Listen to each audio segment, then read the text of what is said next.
دونوں فریقوں یعنی کافر و مومن کی مثال ایسی ہے جیسے ایک اندھا بہرا ہو اور ایک دیکھتا سنتا.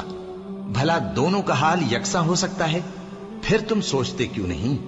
اور ہم نے نوح کو ان کی قوم کی طرف بھیجا تو انہوں نے ان سے کہا کہ میں تم کو کھول کھول کر ڈر سنانے اور یہ پیغام پہنچانے آیا ہوں کہ اللہ کے سوا کسی کی عبادت نہ کرو، مجھے تمہاری نسبت دردناک عذاب کا خوف ہے. تو ان کی قوم کے سردار جو کافر تھے کہنے لگے کہ ہم تم کو اپنے ہی جیسا ایک آدمی دیکھتے ہیں اور یہ بھی دیکھتے ہیں کہ تمہارے پیراؤ وہی لوگ ہوئے ہیں جو ہم میں ادنا درجے کے ہیں، اور وہ بھی سطحی رائے سے، اور ہم تم میں اپنے اوپر کسی طرح کی فضیلت نہیں دیکھتے بلکہ تمہیں جھوٹا خیال کرتے ہیں. فرمایا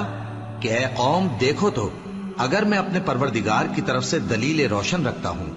اور اس نے مجھے اپنے ہاں سے رحمت بخشی ہو جس کی حقیقت تم سے پوشیدہ ہو گئی ہے، تو کیا ہم اس کے لیے تمہیں